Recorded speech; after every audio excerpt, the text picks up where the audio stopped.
When I hear about Hitman, all I can think about is the original title I played back in 2000.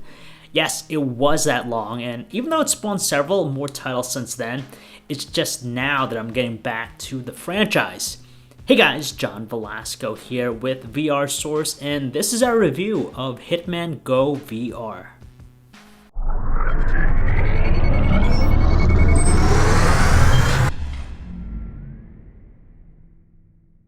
This title is actually for the Oculus Rift, and it's a vastly different game from the title that I played long ago. Well, at least you still take control of the same protagonist, Agent 47 in this case. If you don't know, this is basically a turn-based puzzle game, so don't start thinking it'll be action-intensive. Instead, this is just a slight iteration of Hitman Go, which was developed and released for mobile devices back in 2014. The gameplay is pretty simple and straightforward. Each puzzle is comprised out of this grid-based board game wherein the goal is to accomplish the objective, or objectives based on whether or not you want to obtain all the achievements. At the beginning, puzzles require you to get from just point A to point B without being caught by the enemies.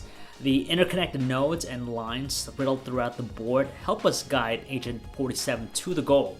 Now, as you progress through the game, the objectives will naturally change, becoming increasingly tougher to figure out. You'll acquire different weapons and tools to help you stay incognito, but all this still makes for a lot of trial and error. Definitely, it requires a bit more patience than the traditional Hitman game. When it comes to the VR element, the headset allows us to look down and around the board, providing for different perspectives. In order to rotate and move the puzzle board, you rely on the remote for those actions. Generally, it's as if you're looking down on a game board you've set up on a desk or table, but you can peek forward to get a closer look at a particular section. The VR experience is a bit subtle and relaxed compared to other titles, but it makes perfect reasoning for this kind of gameplay.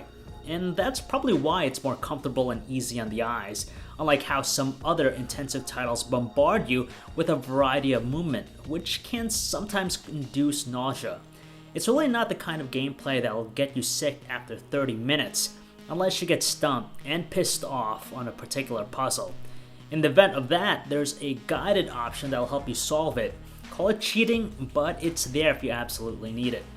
The visuals and animations complement this type of gameplay. It's mostly static, but there are some animations that kick in when you do things like accessing a trapdoor or firing a weapon. Again, everything here meshes well with the game's covert and stealth gameplay, so I'm not too critical about the visuals being a bit bland for a PC.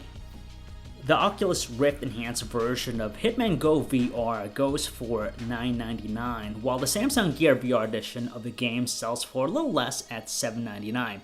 Now, the price is easy on the wallets than some other titles that hover around $60, but you'll need to assess beforehand whether or not turn-based puzzle games are for you. Like I mentioned already, it requires a lot of trial and error, in addition to understanding what it means for patience being a virtue. Now, some will get bored by this, while others will find the puzzles challenging. And that's Hitman Go VR, so if you guys want to learn more about this game and any other titles for the Oculus Rift, please check out our website, vrsource.com. This is John Velasco, signing out.